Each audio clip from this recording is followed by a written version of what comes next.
Committee members, if I could ask you to take your seats. It's 9 o'clock. With that, I would ask the WebEx individual, director, executive director, whatever term we want to use, and if he could inform me of who's on WebEx. Yes, Mr. Chair, members of the committee, all the titles are acceptable. There are no members of the committee on WebEx at this time. Thank you. We want to welcome Representative Hoheisel to the committee. He's been here before, so he knows how it works. And we thank him for agreeing to sit on the committee today. We had Representative Croft yesterday. I understand. Committee, first up will be bill introductions. Chair recognizes Representative Miller. Thank you, Mr. Chairman. Long story short, this is being offered on behalf of my friends on the Commerce and Labor Committee. And trust me, you don't want to hear the whole story, but it would be 22 RS 3459 relating to online third-party marketplaces in the sale of stolen merchandise. Thank you. Mike, you have that RS number? Okay. Without objection, it's accepted. Thank you, Representative. Other bill introductions from committee members? Seeing none. Bill introductions from the audience? Again, seeing none. I will close bill introductions. Committee, if you will go into your files and pull out House Bill 2708, establishing standards for laboratory licensees that test medical marijuana and requiring the Director of Alcoholic Beverage Control to adopt rules and regulations regarding testing laboratories. I have one proponent and one neutral. We'll start with the proponent. Reviser review. Oh yeah, reviser, if you would. Kyle, you're going to do that one? Okay.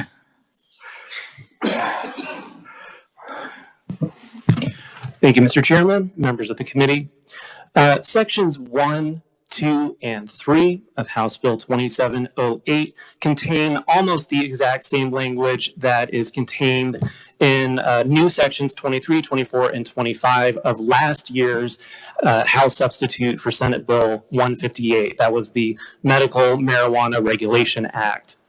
In this new bill, there are a few provisions that were included in these sections in last year's bill that have been removed simply because they refer to other parts of Senate Bill 158 that are not a part of this bill. The language from these three sections passed out of this committee and through the House floor with only a few technical changes. The bill utilizes a number of key terms that were defined in Senate Bill 158. Curiously, those definitions were not included in this bill. Such terms include cannabinoid, caregiver, cultivator, distributor, medical marijuana product, medical marijuana waste, patient, person, processor, retail dispensary, and tetrahydrocannabinol. So let's dive into section 1 of this bill. It contains certain requirements for licensees for laboratory medical marijuana testing. On page 2, line 26, such licensees would be allowed to accept samples of medical marijuana concentrate, or medical marijuana product from certain entities, including certain individuals. Licensees could transfer samples to other licensed laboratories for testing. They could also utilize licensed distributors to transport samples. Section 2 on page 3, line 7 concerns the Director of Alcoholic Beverage Control. The Director would be authorized to recommend rules and regulations to the Secretary of Revenue concerning various aspects of laboratory testing.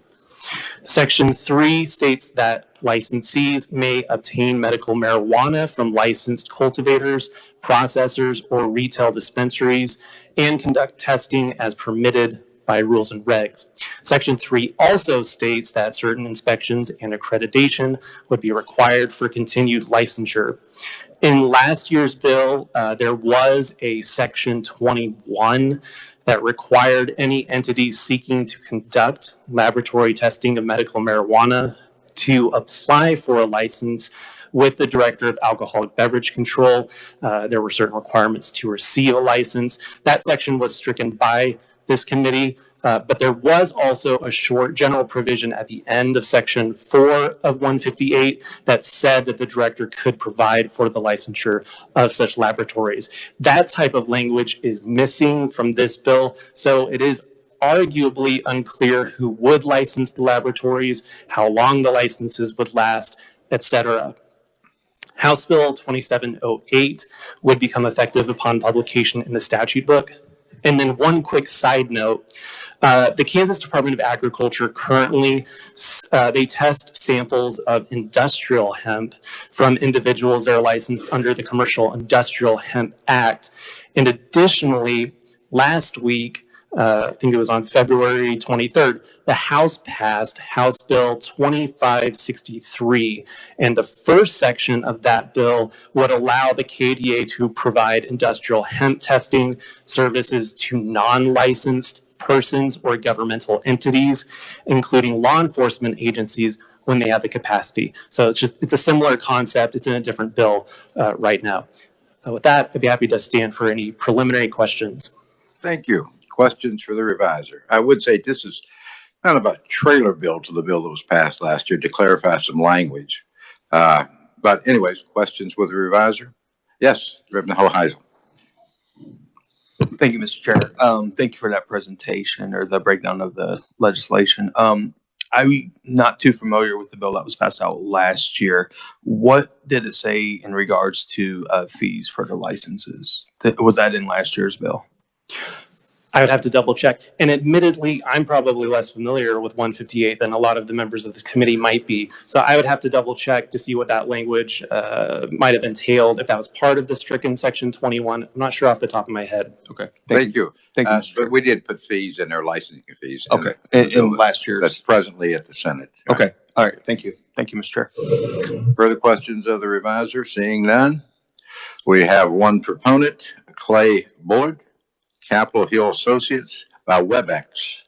Clay, are you on WebEx? I am. Can you hear me, Mr. Chairman? Yes, and I'll give you a time limit of 3 minutes. Perfect. Thank you. It's good to see you again. I agree with you that this bill is a trailer bill to last year's bill that the committee and the House both passed. This bill basically, from a quality assurance laboratory, which is language and provided in the previous bill, this would create one quality assurance laboratory for which KDA, KDH, KSBI, all the agencies who would be either regulating, policing, or whatever you might have for the industry would have one single lab to be able to do quality assurance testing, which would create a standard for the state, decreasing ambiguity between testing standards, methods, and whatever that might be done if each agency had their own. So really what it does, Mr. Chairman and committee members, is this streamlines the process, that there's efficiency so that the government's not paying for 1, 2, or 3 different labs housed in each agency. It creates one laboratory really to be the lab of labs, or the lab to police all the other laboratories to ensure that there's public safety and protection of commerce for the medical marijuana and hemp industries. Thank you. Take any questions? Stand for questions. Questions for the conferee? Seeing no questions. Oh, I'm sorry, Representative Heiberger. Thank you. This may be a question for the chair, but I don't think I've ever seen a trailer bill for a bill that hasn't been enrolled yet. And so I think this may be the first time. It was kind of preventive because it was left out last year and they needed some clarifying language. The Senate, who presently has our bill,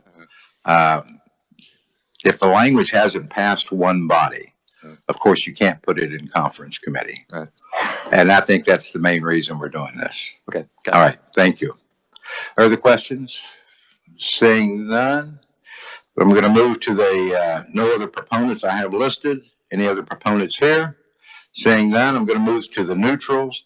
Debbie Beavers, Alcohol Beverage Control. Good morning, Debbie. You seem like you're here every week now.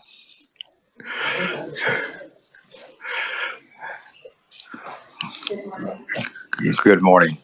Good morning, Mr. Chairman, members of the committee. My name is Debbie Beavers. I'm the Director of Alcoholic Beverage Control, and I'm here to testify neutral on this bill. This bill does create policies for testing and public confidence, prevents ownership in a dispensary, cultivator, processor, or distributor, and it requires the ABC to promulgate rules and regulations necessary. We have been in discussions with KDHE. They have existing standards and accreditation certification programs, and their laboratory already administers. The KDHE is more than willing to consult with the ABC on lab certifications. I would point out to you that the bill does not mention any fees for accreditation certification, and the ABC believes that that should be addressed as well. Thank you, Mr. Chairman. I'll be happy to answer any questions. Thank you. Questions for the director? Again, seeing none. Thank you, Director. Thank you, Mr. Chairman. Are you going to be in your office later this afternoon? If I could give you a call, reference a different matter. Yes. Thank you. Any other neutrals here? Seeing none, I will close the hearing on House Bill 2708. Committee, I'll give you a second. You can pull up House Bill 2706. Revisor, who's going to do this one? Okay. Making him do all the work. All right. That's all right. That's what he needs to do.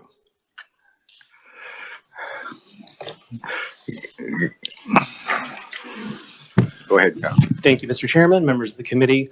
And regarding a previous question I had received, there is language regarding the fees in the 158 bill. I think it was in section 32 of that bill, subsection B for the laboratories. So first, for House Bill 2706, I'm going to start by trying to give a little bit of background about some of the mechanics at play.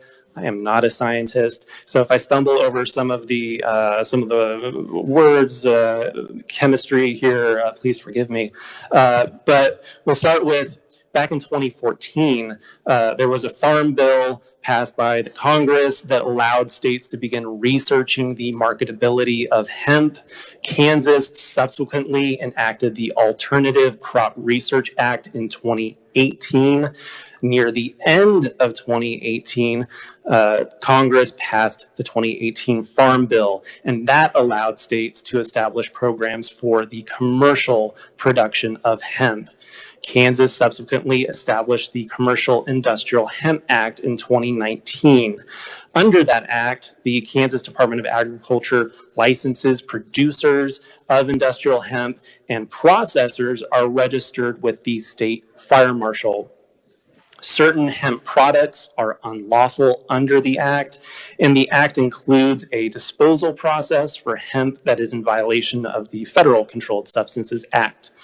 A key limitation that was part of the 2018 Farm Bill and the Kansas Act is that industrial hemp may only contain a Delta-9 THC concentration of not more than 0.3% on a dry weight basis. Last year, there were some questions that arose about the THC concentration that is allowed in final hemp products. And so the legislature passed House Bill 2244, which amended the definition of hemp products to say that final hemp products may contain a THC concentration of a total THC concentration of not more than 0.3%. And what that changed is you can't combine a bunch of hemp, raw hemp that has 0.3% THC to create a final hemp product that has more THC than that amount. It was trying to get ahead of that problem. Additionally, the bill said that as used in the definition of hemp products, THC concentration means the combined percentage of all THC in the product, not just Delta-9. And the purpose of that language was to address the fact that there are different types of THC as designated by Delta numbers. The 2018 Farm Bill and the Kansas Act made references to Delta 9 THC, but hadn't addressed the other deltas. So some of the amendments that were made in last year's House Bill 2244 were aimed at addressing that issue. Delta 8, for instance, has approximately 50 to 75% of the psychotropic potency of Delta 9 THC. And so in December of 2021, the Attorney General's office published an opinion addressing the issue of Delta 8. The opinion stated that Delta 8 THC comes within the definition of a Schedule I controlled substance and is unlawful to possess or sell in Kansas unless it is made from industrial hemp and is contained in a lawful hemp product having no more than 0.3% total THC. And so key to that opinion is the description of THC that is in Schedule I of Kansas's Uniform Controlled Substances Act. It does not individually list all of the different cannabinoids that may be contained in THC. The description in the Controlled Substances Act doesn't even list Delta 9. Instead, it contains the following catch-all language. Since nomenclature of these substances is not internationally standardized, compounds of these structures, regardless of numerical designation of atomic positions, are covered. And so that's a way of, in the description of THC in our Controlled Substances Act, all of the different types of Delta 8, 9, et cetera, are covered. They are considered a controlled substance unless they are part of an exemption. One of the exemptions, industrial hemp. Another exemption, industrial hemp products, unless it's an unlawful product under the Commercial Industrial Hemp Act. So keeping all of that in mind, let's jump into House Bill 2706. On page 1, in line 18, the definition of Delta 9 THC concentration would be amended. Instead of it meaning the combined percentage of Delta 9 and its optical isomers, et cetera, reported as free THC, it would be the total percentage of Delta 9. The definition of hemp products below would also be amended, starting on line 36, to state that products may contain a Delta 9 THC concentration of not more than 0.3%. And so arguably, this would allow hemp products to contain higher amounts of THC as long as the concentration of Delta 9 THC is not more than 0.3%. Section 2 of the bill, starting on page 2, line 37, amends the prohibited hemp products so that such items would no longer be unlawful. It would state on page 3 of the bill, line 21, that it shall be unlawful for any extract of industrial hemp with a Delta 9 THC concentration greater than 0.3% to be marketed, sold, or distributed to any person in Kansas who is not registered or licensed under the Commercial Industrial Hemp Act. House Bill 2706 would become effective upon publication in the statute book. With that, I'd be happy to take any preliminary questions. For a non-scientist, you did quite well. Questions for the reviser? Yes, Reverend Wagner. Thank you, Mr. Chairman. In section 2, they strike a lot of language about cigarettes, cigars, and such as that containing industrial hemp. So that would mean that you could have a hemp product as a cigarette if anybody had such an interest in it. What was the reason? Because this does not directly affect the Delta 8, Delta 9 question, I wouldn't think. Correct. From what I recall, when the language was originally crafted, the KBI had some concerns about there being products that could be easily mistaken as containing marijuana, not just industrial hemp. And so this section was created to include those products and prohibit them from being sold and distributed, et cetera. So with this change, with them being stricken, they would no longer be considered unlawful. Thank you. Further questions of the revisor? Seeing none, thank you, Kyle. You did a great job. I have some conferees listed. First up is Robert Anderson, Ellis County Attorney. Good morning, sir, and welcome to Federal and State Affairs. I do need to limit you to 3 minutes, if that's okay. Oh, boy. 4 minutes then. Thank you very much. I very much appreciate that. Thank you for having me here. My name is Robert Anderson. I'm the Ellis County Attorney. I'm here to testify as a proponent to House Bill 2706. I thought I was going to have about 5 minutes. I'll try and cut this down as best as I can to fit within my time limit. I'm here today, and I want to make it clear that I'm not here because I own a store or because I have any financial interest or stake in this bill. I'm here because I want to be here. I'm here because I believe that passing this bill is the right thing to do under the circumstances we find ourselves in today. And I think that requires some explanation. And I'll get there. But I want to add that I'm not the only county attorney who feels this way. Within my office, out of the 4 attorneys, 3 of us are emphatically in support of this bill. I reached out to the 11 county attorneys that I personally know. 2 did not respond. 4 were emphatically in support of this bill. The other 5, it was kind of hard to nail them down, but essentially what they wanted to see was either all hemp and marijuana be illegal or all of it be legal. And I understand that from a law enforcement perspective. It makes things black and white. It simplifies things. Getting to a specific point that the question that was brought up by Representative Wagner, this bill does simplify enforcement by taking out those specific product prohibitions.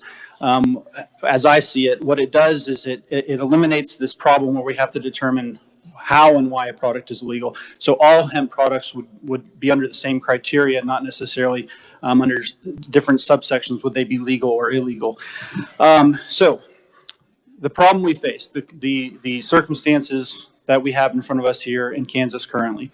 You may or may not know this, but all across the state, in every county, we have hemp products that are currently illegal under our laws. In every CBD store, nearly, in liquor stores, gas stations, so on and so forth, they are selling products that do not comply with our law, but do comply with the federal law.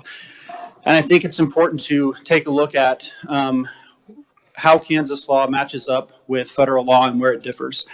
Both federal law and state law require that hemp, the plant itself, have a Delta-9 concentration of less than 0.3%. Okay, so that's uniform in both places. Where we differ is hemp products. Under federal law, essentially, if a hemp product comes from a lawful hemp plant, it is lawful. It does not matter what the total THC concentration is. You could have a product that is less than 0.3% Delta-9 THC, but 99% Delta-8, and that is lawful under federal law. Under Kansas law, we've written, you have written the statute in such a way that hemp products, we take into account the total THC concentration, right?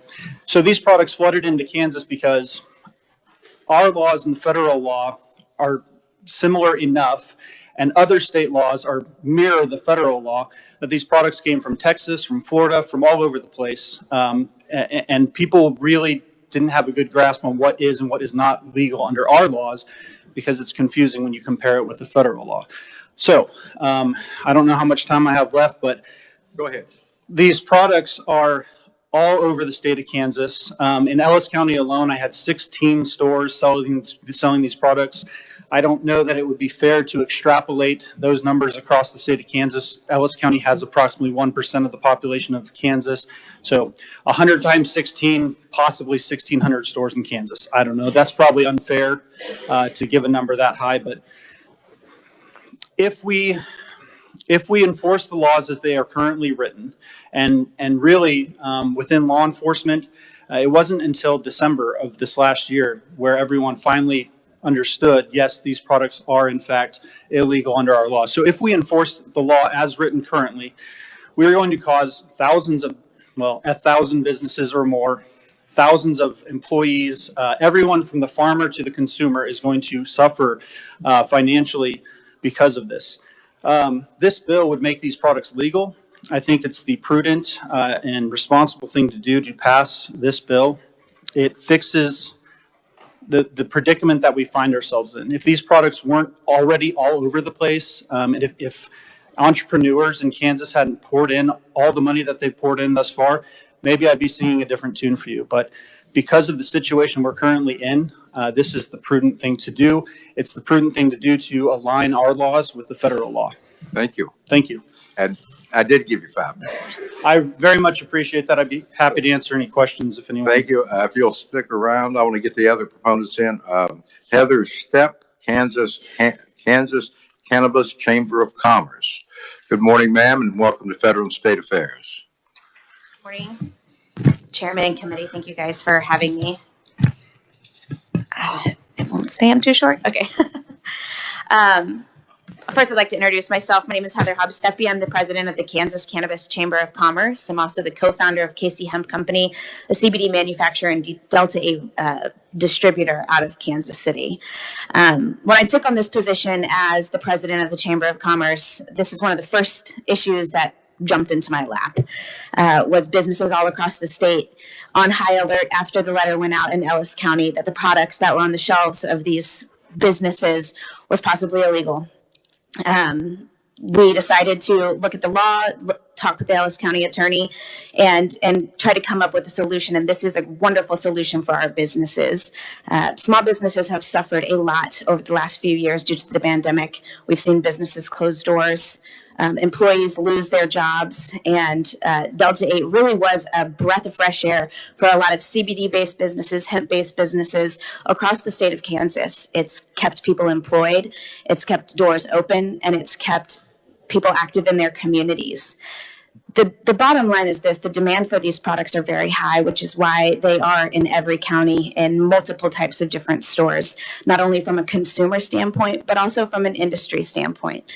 We would highly advise the committee to pass this bill, allow our businesses to stay open, allow them to continue to thrive, and allow them to continue to provide a product that is beneficial to patients across this state, not only for things like insomnia and pain relief, but anxiety, depression, a whole list of natural health remedies that come from a plant in Kansas.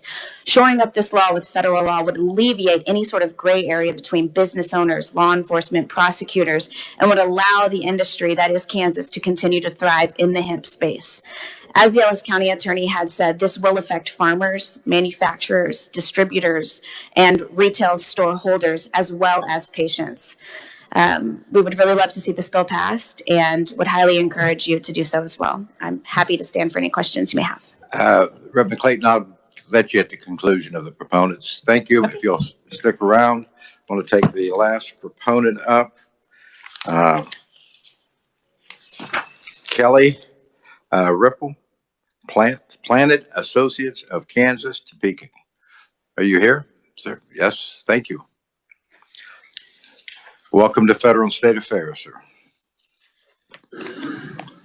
Thank you very much, Chairman Barker and committee members. My name is Kelly Ripple, and I'm co-founder of Kansans for Hemp, and I'm also the founding president of Planted Association of Kansas. I've also been serving the Industrial Hemp Advisory Board, appointed under the Kansas Department of Agriculture since the program's inception in 2018. And I want to just say that it's been an honor serving the state in this capacity. And I would like to commend the department for moving things forward. I also want to commend Ellis County Attorney Robert Anderson because, telling things the way they are is not easy. It's very difficult.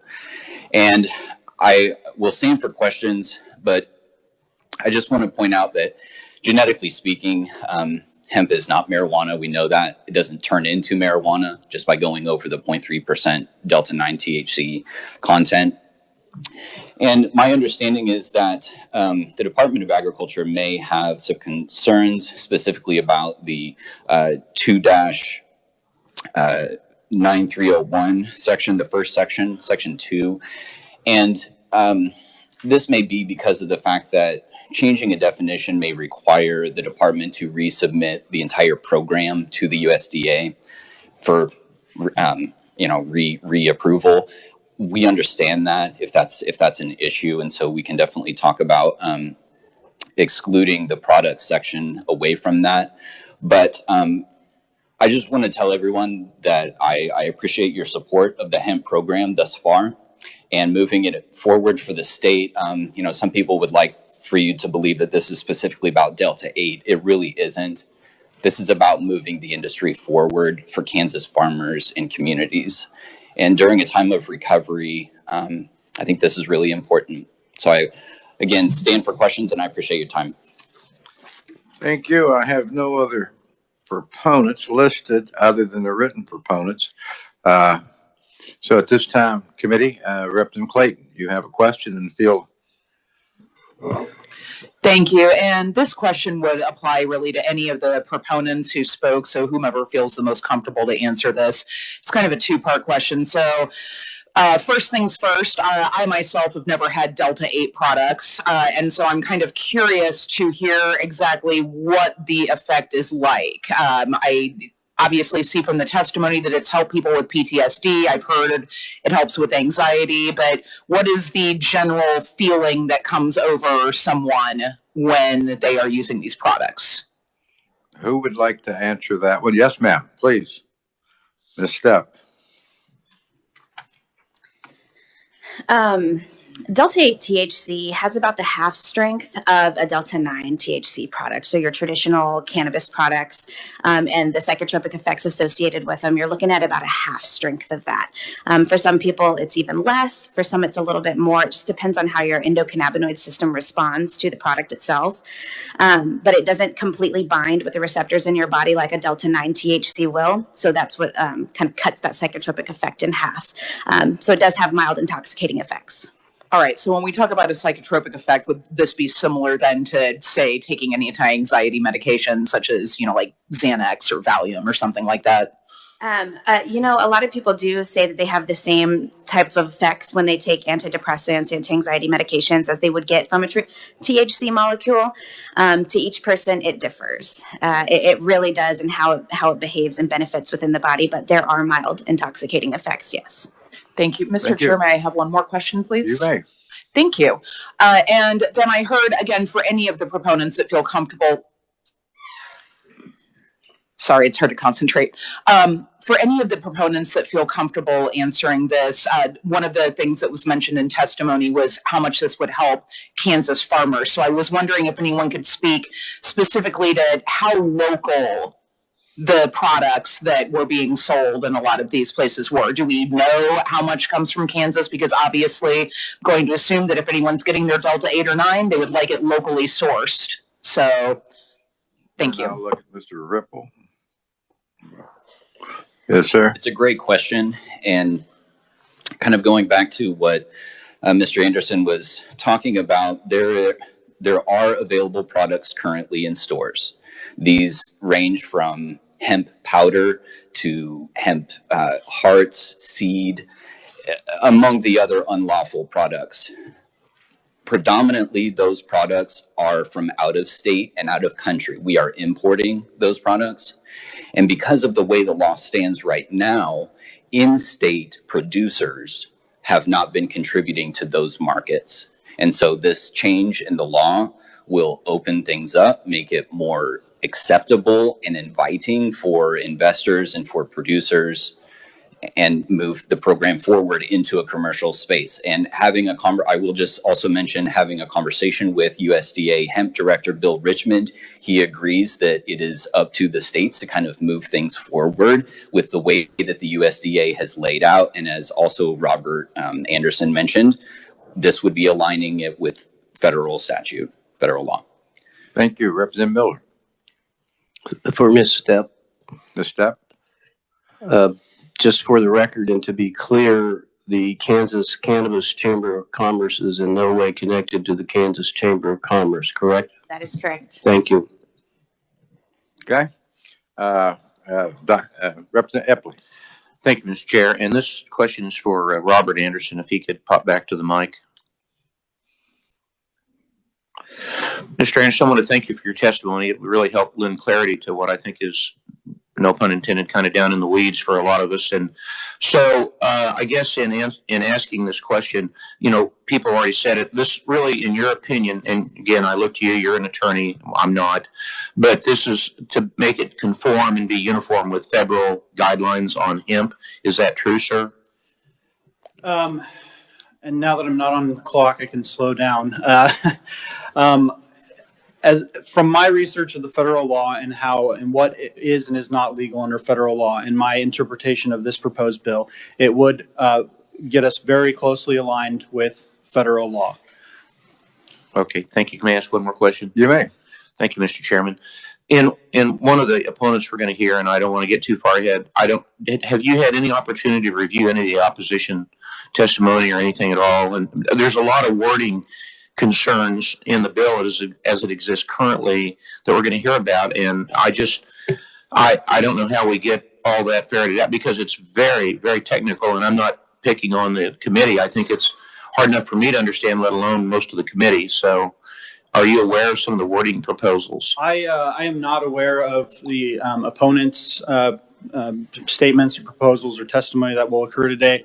I can fully appreciate that some of the language is confusing and difficult to understand.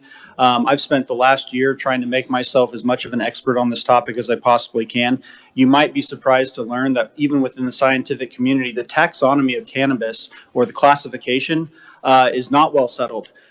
So when some people want to refer to, hemp and marijuana as separate plants, I think that's accurate. But when they want to talk about them being separate species, well, some botanists would agree with that. Some wouldn't. If you want to talk about hemp and marijuana being separate and distinct, I think that's true. But if you want to refer to them as being separate strains or breeds, some botanists would agree with that and some wouldn't. So for the legislators in this room to have confusion over these words and how all this plays together, that's not surprising at all to me.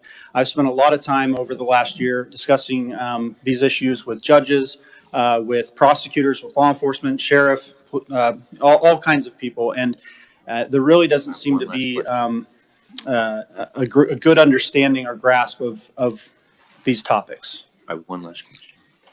Thank you very much, Mr. Chairman. So again, I don't know whether you want to answer this or one of your cohorts, but in this bill as it's currently written, is there much medicinal effect or side effect or whatever you want to call it from this level of Delta products that are in the terminology in this bill? I think one of my cohorts may be better at this, but sure. I am aware because these products are everywhere. There are people who work in the courthouse with me that use these products. Some of my best friends use these products, and they use them for a wide variety of reasons. Primarily, what I hear is it helps people sleep at night. But also, I've got a close person who has lupus who uses CBD and intoxicating hemp products to help with her lupus. I've got another person in my life whose husband has MS. He wants to use these products to deal with the pain. So I think there is medicinal value to these intoxicating hemp products that would be legalized through this bill. It's just I'm not an expert. I couldn't give you really anything other than anecdotal evidence on that. Thank you. I just wanted to add there are two links in my written testimony, and those are to the 2018 Farm Bill, the final rule, actually, and then the DEA letter that was dated September 15th of 2021. And I want to point out that there is a two-word phrase in Kansas statute that is not found in any federal law or rules and regs, and that is free THC. So I think that should probably be looked at and maybe challenged from a Controlled Substance Act perspective. But I will say there is another step that I would like to recommend, and I do mention this in my written testimony as well. that is passing 2708. And that is a bill that will put forth protocols and testing procedures and requirements for the state for cannabis-derived products. And I think it is important when we're talking about public health to be able to say and have on a label to consumers what it is actually in that product, so people know what they're consuming. So I think that's going to be the next step in kind of the public health aspect of this. Yeah. Thank you. Thank you, Mr. Chairman. Thank you. I'm going to ask research to compare our present law to other states that have allowed for the Delta 8 or 9, whatever we're talking about, just so we can compare what other states have done.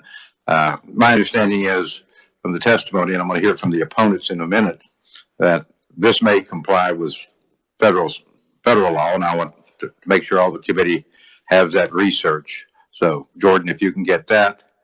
Rep. Hoheisel, I'm sorry. Thank you, sir. I have one quick request of the chair. In some of the testimony, it's referenced the Attorney General's opinion that was issued. Is that available anywhere online, or could we get that sent out? I will get that out to the committee. I appreciate that. Thank you, Mr. Chair. I have no other proponents. I have a number of written proponents, and I'm not going to go through all the names to save a little time, but it's in your daily agenda. The testimony is in your files. So we're going to move directly. No other proponents are listed. I will go to the opponents. First up would be Ed Klump, Kansas Sheriff's Association. Ed, good morning and welcome back to Fed State. Thank you, Mr. Chairman, committee members. My name is Ed Klump, and I'm here on behalf of the Kansas Sheriff's Association, Kansas Association of Chiefs of Police, Kansas Peace Officers Association. And we do stand in opposition to this bill as it's presented. Our concerns start on page 1, lines 17 through 20, subsection B2, where it changes combined to total. We'll just point out that the language that's being changed here just is not consistent with what you'll find in KSA 65, 6235, or 654105. And we think that's problematic. I think you'll hear more from that or on that issue from some of the other opponents. The deviation from consistency will, with the inclusion of Delta 9 in the bill, will limit the result of any form of THC such as Delta 8 or others that isn't Delta 9 to be legal in an unlimited concentration. And that's really the nut of our concern here. So this is problematic from a public safety perspective, and to be consistent, we think that language needs to be changed. Our biggest concern, I want to be clear on this, we're not opposed to Delta 8 or any of the other deltas being included in hemp products. What we're concerned about is the way this bill is worded in the changes on page 3, lines 21 and 23, along with stricken provisions on lines 31 and 36, that these deletions will allow products containing THC other than Delta 9 to be unlimited in concentration. Now, you heard one of the proponents say that Delta 8 is about half the effect of Delta 9. But under this bill, you could have 50 or 100 times as much Delta 8 in a product as Delta 9. And that's where we think the problem is.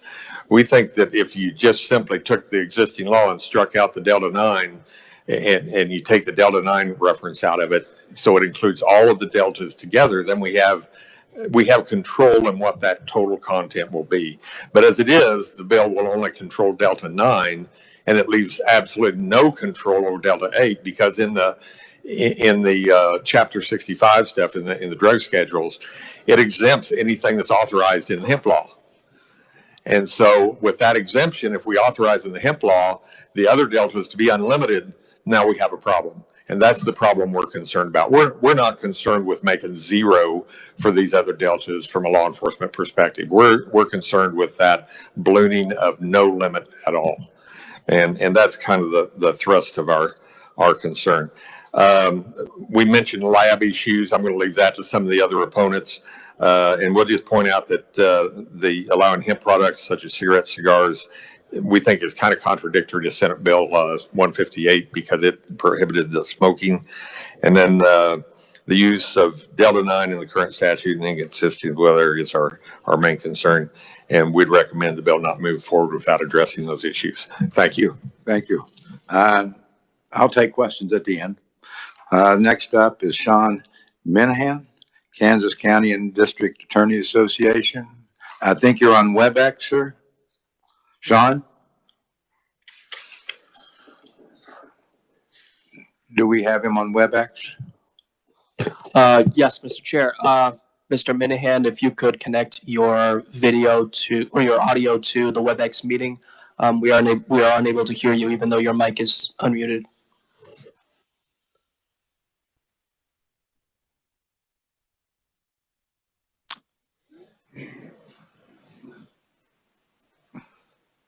Sean?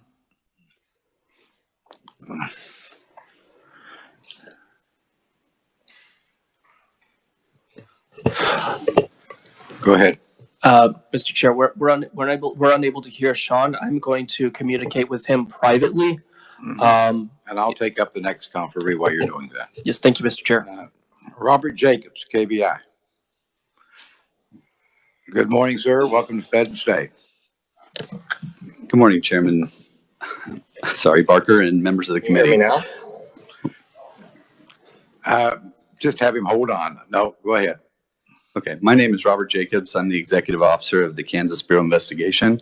I appreciate this opportunity to present opposing testimony to House Bill 2706 this morning. The KBI is concerned about the change to the definition of Delta 9 tetrahydrocannabinol concentration. You heard from the reviser some of the concerns with what this would entail, but I just want to hit on a couple of things. First, this change could be interpreted to mean that only Delta 9 THC must be under the 0.3% limit. This would not measure the total amount of THC in the hemp or the hemp product. Furthermore, we believe, and this is referenced in my testimony, my written testimony, that this could violate the 2018 Farm Bill. And so, I'll get back to that if you have questions on that. I know we're limited on time. A couple of other things. Mr. Klump did a good job of articulating our concern regarding the unlimited amount of other THC besides Delta 9 that could be in products. We have that same concern. When we talk about the legalization or allowing cigars, cigarettes, vape pens, and products like that, realistically, from an enforcement standpoint, law enforcement would struggle to be able to differentiate on the street the ability to know that it's marijuana or hemp. So by allowing those products, it's going to make it more difficult for us to be able to articulate that and figure out whether that's hemp or marijuana. Thus, I think you're going to see a rise in submissions to our laboratory, evidence being collected, and additional fallout from that. One other thing, back to on page 3, line 23, and the strike through on page 3, lines 31 through 36. It could be interpreted, this bill could interpret that with the language that says that will be further processed. I think that we run into a chance of floral material, hemp buds, and hemp leaf material being sold directly to the public. The public safety concern there is THC extraction being done by people who don't have proper safety measures, don't have the licensing, don't have the oversight, and things like that. It's a flammable and an explosive concern. And finally, I just want to note that the effects of this law on our laboratory, our KBI laboratory, we would have increased consumable costs. We would have the need for additional equipment. If we have to test gummies, edibles, right now we can only do vegetative material. If we have to start doing other things, such as the gummies and the edibles and other types of material, it will have a greater breakdown in our equipment, which will cost more as we'll have to replace that equipment more frequently. This will also cause staffing issues, and ultimately, we did not get a fiscal effect request on this bill, but we anticipate that passage of this bill would be about $990,000 for the first year initially, followed by about $640,000 for future annual ongoing costs. So with that, I'd be happy to stand for questions. Thank you. Then I'm going to go back to Sean Minahan. Thank you. Can you hear me now? Yes, sir. I apologize. I'm a Zoomer, so I'm not used to WebEx. Some of the previous opponents and proponents have kind of stolen my thunder on this issue, but I don't think I'm saying anything controversial when I tell you that this is a social, a political, an economic, and a health issue, and so it has wide-ranging effect, and this committee has to think about a lot of things before it passes it. One thing I do want to stress, though, is the impact this has on children and adults. One of the proponents stated that Delta 8 is about half as potent as Delta 9, which means that if you have products that are 70% Delta 8, you basically have Delta 9 at 35%. That is 35%, that it would be a product of Delta 9 that's 35%. And so this does have an intoxicating effect. And you really have to question whether we kind of nullify our marijuana laws by this, because you can get it legally at a CBD store, get high legally at a CBD store if you pass this bill. One of the other things I just wanted to point out that was touched upon a little bit was page 3, page 3, lines 21 through 36, where it takes out the limitations of industrial hemp, ground industrial hemp, things like that. And as the previous opponent stated, that causes problems in investigating these crimes. If you have an individual, assuming this passes, if you have an individual that's walking down the street, an officer's not going to be able to tell the difference between a bud or a floral product that's hemp and one that's marijuana. Furthermore, just to give you an idea of how this really reaches out to investigations, we're going to have to totally rethink how we treat canine drug dogs. If a canine drug dog hits on a product, we're going to get into this situation where well, it could be legal marijuana or it could be illegal marijuana, and that's going to be raised in court and challenged. And so there's a lot of kind of inner workings here that I think this committee should really think about. Thank you. Thank you. Next up is Kenneth Titus, Department of Ag. Ken, are you here? You are here. Good morning, sir, and welcome to Federal and State Affairs. Good morning, Mr. Chairman, members of the committee. I'm Kenny Titus. I serve as Chief Counsel for the Kansas Department of Agriculture. I appreciate the time to speak this morning. We stand in opposition to this bill for two reasons. So as a representative of the Department of Agriculture, we really have two issues that come into play here. I think most of the discussion on this bill is about hemp products, but because we're opening up the Industrial Hemp Act and we're primarily responsible for hemp, people that grow hemp or hemp producers, and then we have other programs that touch on hemp products. Our primary concern is, as Mr. Ripple in his proponent testimony foreshadowed, is changing the definition of Delta 9 concentration.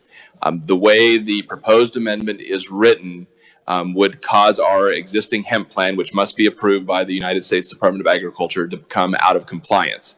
So the USDA regulations require that we test total THC, which they consider Delta 9 and THC acid. That's shorthand for the scientific term. The way we read the current definition, it would exclude us from testing the acids. Therefore, our testing mechanism would not comply with federal law. I don't know how USDA would react to that, but it certainly would run the risk of them revoking our hemp plan and all hemp growers in Kansas coming directly under federal jurisdiction. So that's our primary concern with the growing program. The other area is in the list of products that are specifically stricken out. We appreciate the concerns of law enforcement. I would note there's about 3 or 4 years of history that our various ag committees have very carefully crafted all of these pieces together to try and make sure all the different stakeholders work. So there's been a lot of forethought into what's being struck out here. Excuse me.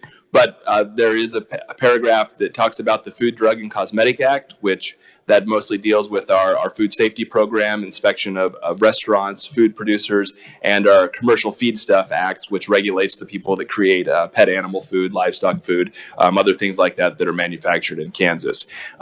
Regardless of what you do with those products and some of these compounds, when you put those compounds into products that are intended for human or animal consumption, they'll fall generally under federal FDA rules, and then as those programs are carried out by the Department of Agriculture through our food safety and our feed program.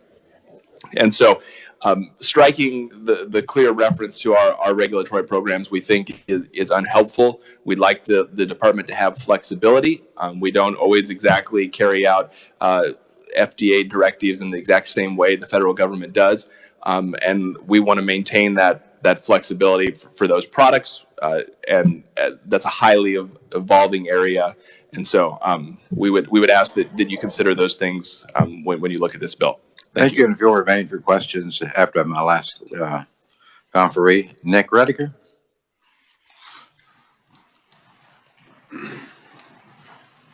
Good morning, sir, and welcome to Fed and State. Good morning, Mr. Chairman and members of the committee, for allowing me to speak today.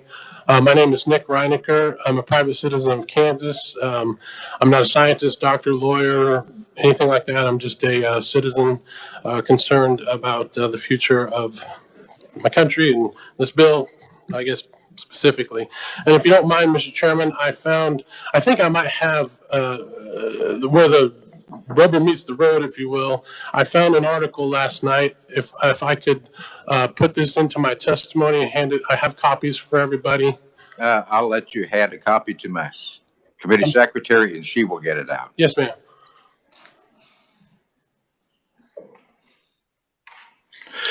Thank you. You don't have to hand it out now. Just put it on the net. That article there has to do with how CBD can be changed into different deltas through whatever isometric acid process or whatever. So I remember asking one of the proponents from the KPOA, I think it was in 2017 when we took hemp off the Controlled Substances Act in the form of low THC cannabis.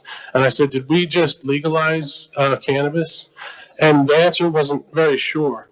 But I think, with the federal government, how they did it to kind of corner the market of cannabis for the corporate entities and eliminate any individual freedom with it.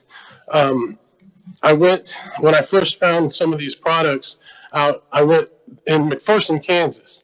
I went to the city hall that next Monday, and I went to the police chief, and I was like, what in the world's going on? You got all this buds and the flower and everything. Well, it's apparently Delta 8 or whatever. I think I'm not worried about me and myself and access and whatever, but people should have access to cannabis. And I think the corporate takeover, if you will, is not something healthy.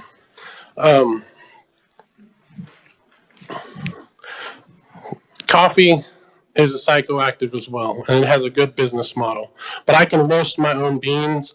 I can grow my own coffee plants. I can sell it, in commerce. And if I'm not engaged in commerce, why can't I take a seed, put it in the ground, plant it, and use it for cords, ropes, clothing, or any therapeutic needs that I want to. And when we get to definitions, we've taken this cannabis plant, we call some of it marijuana if it's a certain THC quantity. We call, and nutraceutical is something that I need you to look up. Nutraceutical is a form of a plant that I believe doesn't necessarily have nutrition properties in it, but it does have therapeutic issues on it. I wrote down a whole bunch of notes here, and they're hard to go through. But if I could say, you know, there's been some lobbyists in the Capitol that have kind of been mean to me, and I wonder if how life would be different if cannabis never was on the Controlled Substances Act, whether it be in law enforcement, whether it be in the medical profession or whatever. Thank you for allowing me to speak today. You know exactly what I'm trying to do. If I knew where to get these magical RS numbers, I'd ask for a bill to either felonize cannabis possession, as it were, or allow it totally legal. Thank you very much. Thank you, Beth. Thank you, sir. Questions for the opponents? Yes, Representative Epley. And if you'll direct it to one of the members. Thank you very much, Mr. Chairman. I know time is of the essence, so I'll get right to the heart of the issue. If I could ask Mr. Jacobs to come back to the mic. I've got I don't know, 2 questions for you, sir. And thanks for coming today. And at least and I was trying to listen carefully, actually. Prior testimony from a proponent, Ellis County Attorney, Mr. Anderson, very kind to at least tell us that there may be some products that are in the state currently that come from out of state that are seeds and other forms of, quote, CBD that may be in violation of current state law.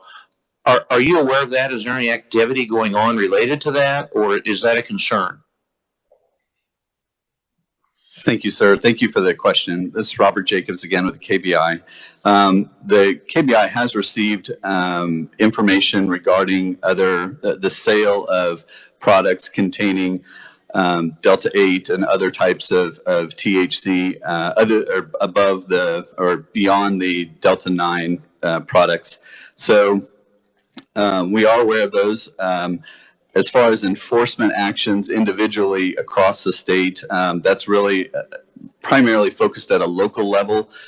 We do have the ability to do that. I would have to double check to make sure whether or not we are actually involved in any active investigations regarding Delta 8. But part of the information coming in from across the state from both prosecutors and law enforcement and the questions regarding the legality of Delta 8 and in products is what led to the request of the Attorney General opinion. And so that's kind of why we chose to do that and try and get a definitive answer on the legal status of Delta 8 in Kansas. Second question, just continuation. Knowing that there are some forms of that getting into the state which are marginal to probably illegal, is there any market activity of concentrating these that we're aware of? Have there been arrests or prosecutions on that basis for CBD that's being concentrated in the state of Kansas that's Delta 8 or Delta 9? Yes, so that's a great question. I'm not aware of any, but I would also have to check with our investigative side to see if there are any current investigations or efforts being done to look into that exact question. Thank you very much. Thank you. Thank you. Further questions? I'm sorry. Wagner. Oh, Representative Wagner, sorry. Thank you, Mr. Chairman. For Kenneth Titus, is he still here? I'll start this. In your testimony, you made it very clear that if we pass this bill, it would make Kansas law more out of sync with federal law, as far as on the Department of Agriculture and the FDA as well. But the proponents say just the opposite, that if we do this, it would put us more in sync. Could you clarify the discrepancy? I can take a shot at that. Part of the problem is, right, we're talking about two different things, right? The USDA, similar to what our state Department of Ag does, is primarily concerned with growing hemp in the ground. When it comes to hemp products, you then shift over to the FDA. The FDA has not been particularly helpful in setting guidelines and looking at this issue. So there's a lot, and I mentioned this in my testimony, there's a lot of ambiguity about hemp products out there. So I think that's part of the confusion is it is not helpful for our growers, but there may be some benefits with federal law looking at the products, although the way it was described, I'm not necessarily sure I agree that there isn't a 0.3 threshold on the federal, the way the FDA looks at products anyway. Thank you. Representative Miller? Mr. Chairman, I'm missing some testimony. I don't have anything here from the Chief Law Enforcement Officer of Kansas. Is that just me that's missing it, or did he not offer any opinion on this bill? He's not listed. Huh. Okay, thank you. Thank you. Further questions? Seeing none. I would note that we have written opponent from Doug Jorgensen, State Farm Marshal's Office. I would suggest to the parties on both sides, try to work this out.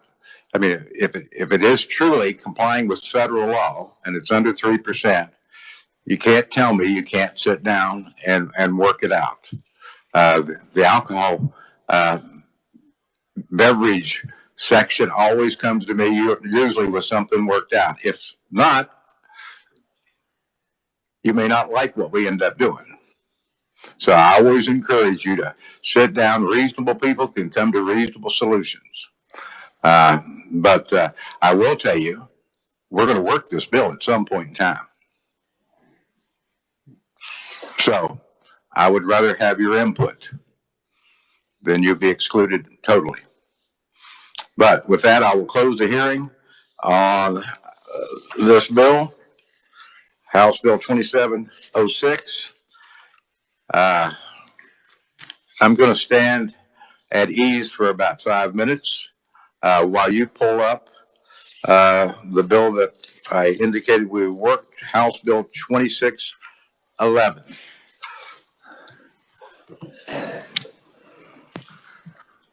I don't. Take your time. Remember when Willie Dove brought this bill here to us? 7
Committee members, if you'd return to your seats.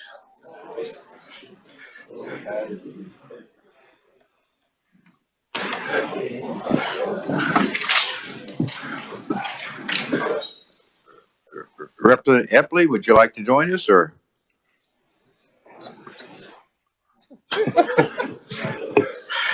Committee, as to House Bill 2611, what is the pleasure of the committee?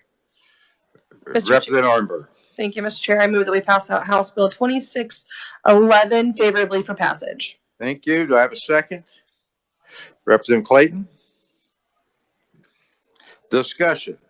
Representative Arnberger. Thank you, Mr. Chair. I have two amendments. I'll start off with the somewhat simpler one.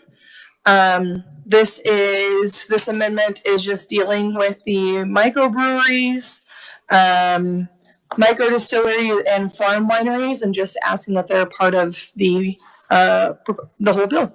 The revisor will be handing it out. Thank you. While they're handing it out, would you like to explain your amendment? Very simple, just putting them in this. They were accidentally left out and putting them in. Okay, that's pretty simple. Very simple.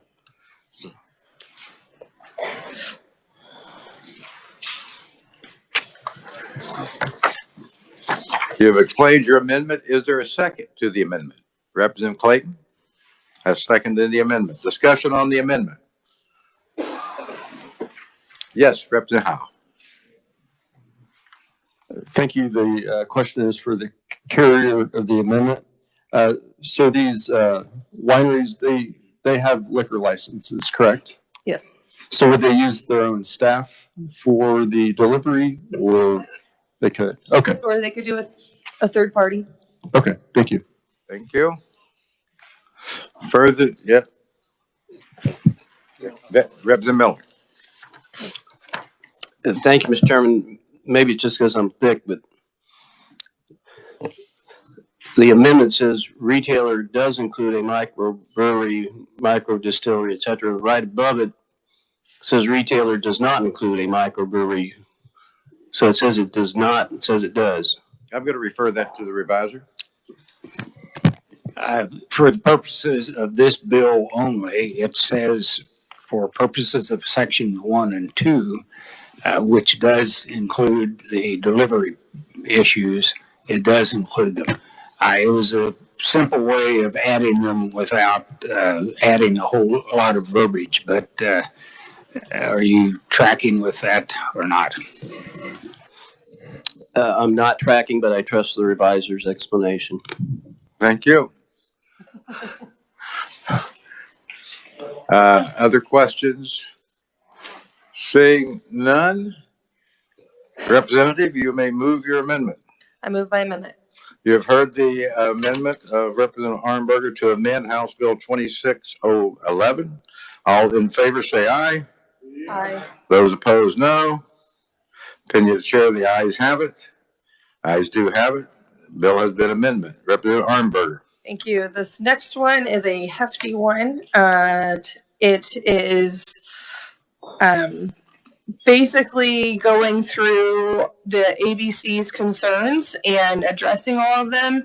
But I'm going to go ahead and let the revisor go through each amendment. It looks, like I said, it's very hefty. Some of the things that are in here is clarifying who will hold a temporary permit, let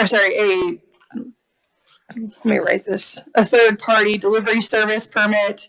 It's increasing the fine or the fee that it's dealing with the mile radius, so forth. There's a lot in here, but I'm going to go ahead and let the revisor go through all of it. Thank you. Mike, if you would. Sure.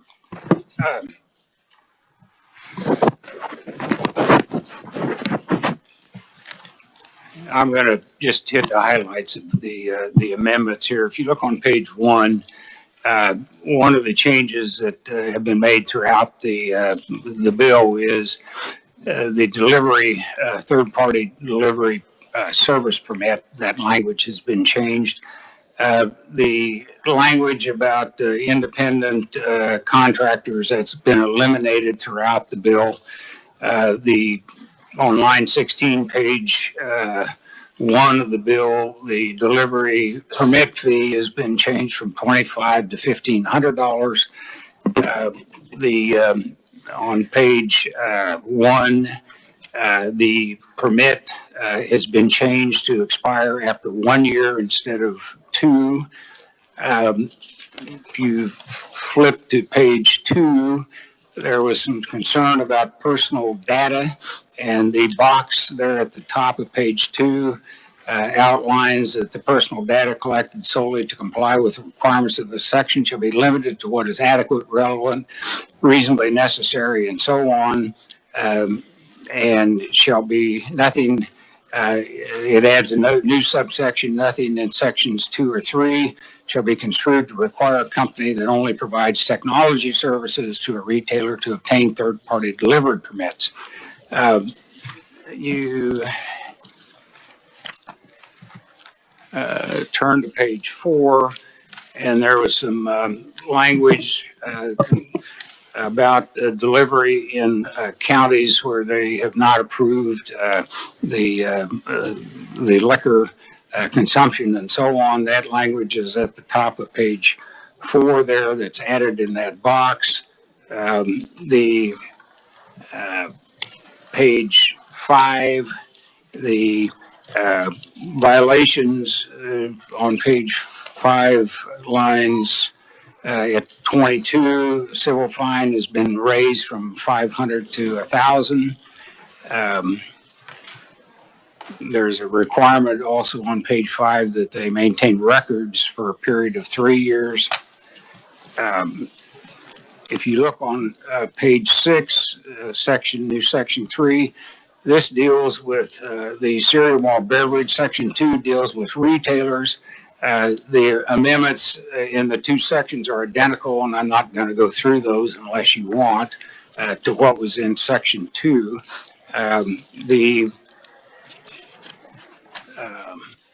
On page 10 is where you get into the definition section of the Kansas Retail or Alcohol Act, and that it's a definition section, and the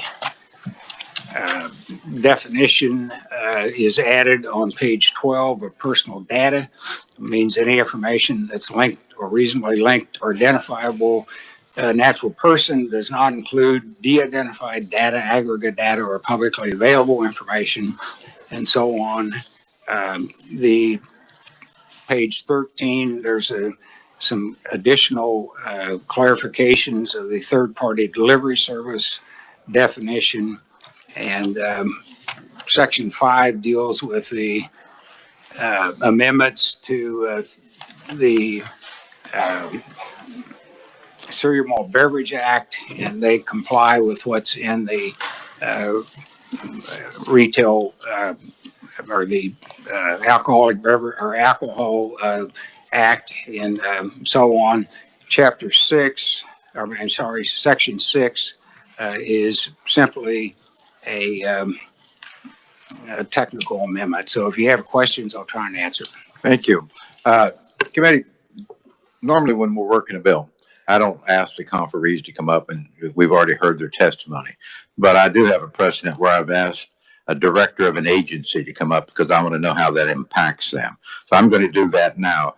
Is Ms. Beavers still here? I just want to see if this has all been run by you, not run by you, but. Thank you, Mr. Chairman. Yes, we have seen this language before, and we're generally okay with it. Okay, that was the only question I wanted to ask. I want to make sure you were aware of it. Okay, now, is it Representative Heiberger's first, I believe? Yes, but I have a revised question. Could you please explain the effect of striking the language on page 3? Page 3.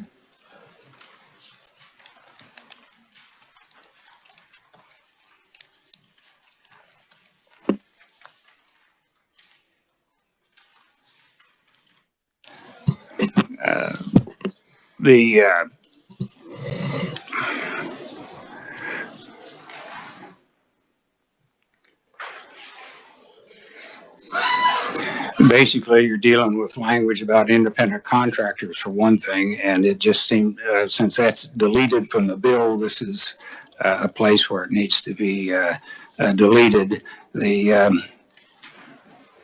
I'm not sure what to explain other than that. Well, I guess my question is, if you strike that, it seems like all the alcohol, liquor, and cereal malt beverage has to removed from the premises has to remain in the possession of the retailer. And if it's in the possession of the retailer, how can a third-party person deliver it?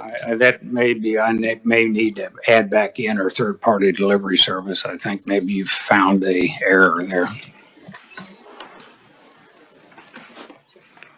Yes, Representative Hoheisel.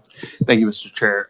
This question could be for either the reviser or the maker of the amendment. I apologize, I wasn't here when this was initially heard. Raising the delivery permit fee from $25 to $1,500. Is that the business applying for that, or is that $1,500 per driver that they would have delivering the alcohol? I believe it's per individual or per employee. Per employee that they would have delivering, it would be a $1,500 for the application fee per delivery driver that they would have delivering the alcohol. Yes. Okay. I'm going to double check on that, but I'm pretty sure that. Thank you. Thank you, Yes. Mr. Chair. Yes, reviser has an answer. I think it's for the delivery service, and I see Debbie Beaver shaking her head about the answer. So I believe it's intended to be a fee only for the delivery service, not for each employee. Okay. Delivery service, not the employees. Representative Resin. Thank you, Mr. Chairman. On the personal data, I know when they swipe the card into the device to record that person is receiving the alcohol. Could you speak? Oh, I'm sorry. Got the microphone on? On the personal data, you have to swipe the card. You have to swipe your driver's license into this device that would record that you're receiving the alcohol. Can that information be sold? I don't know. I don't think so. The reviser.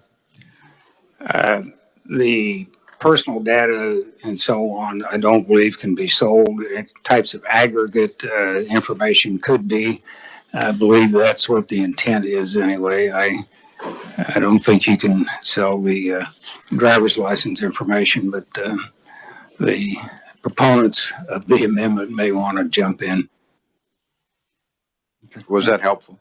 Yeah, it does. It's just concerned that the information could be sold. The next thing you know, you're getting Facebook ads on whatever you're purchasing. So. I understand. Everybody else sells your information. But I'm sorry, Representative. You said no. I'll recant though. Arenkamp?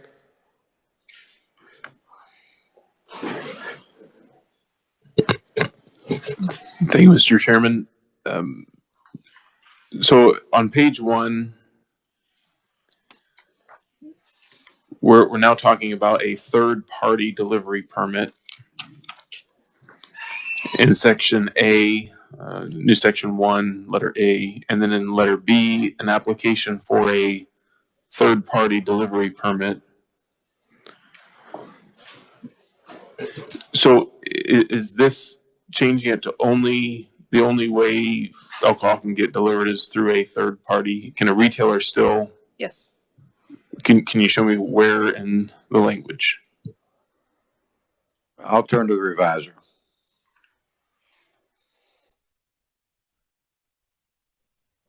I think they can get a permit. The whole idea is that if you're going to deliver, you need a permit. So. Go ahead. Thank you, Mr. Chairman. So to be clear, any liquor store, small, big, medium, is now going to be charged $1,500 to become a third-party delivery service. So in a small town, let's say a small town liquor store, they would have to pay $1,500 and then become a third-party delivery service. No, I don't believe that's only for the 15. That's only for the the third party. New section 2 says retailers may deliver. Is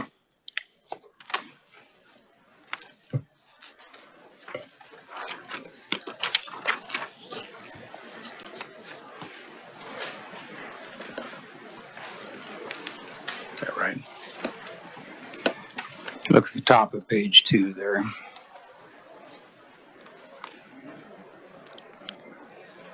It's lines 3 to 6 in there.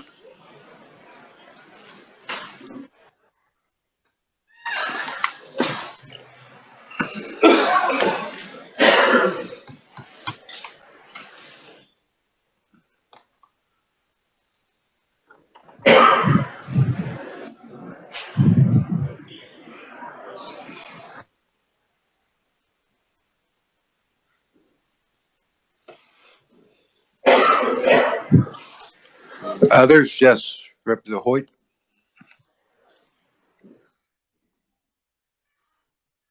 Thank you, Mr. Chair. Yes. So could the carrier of this amendment or the revisor show me where it addresses the permit and fee for the retailers to deliver?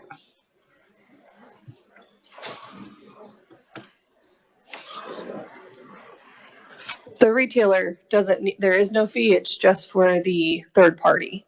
Okay. Okay. Okay.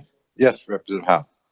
Thank you, Mr. Chairman. On page 5 of the amendment, it talks about the retailers or third-party delivery service permit holders shall maintain records of alcoholic liquor sales delivered for a period of 3 years. So since it's a, some of the delivery services that are third party, they actually outsource that collection of information to some other vendor. So how is that information captured back and maintained? I'm kind of curious about that. Revisor? Well, I'm not sure the mechanics of it, but it would be a requirement of the I'm law. going to ask Debbie Beavers to answer that, if she has that information.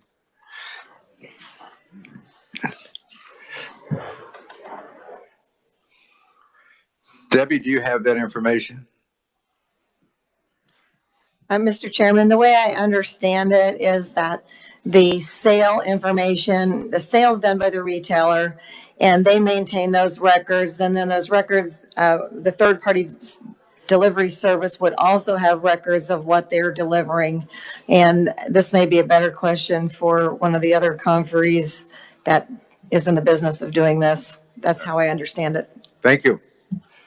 Committee, it is time for us to adjourn.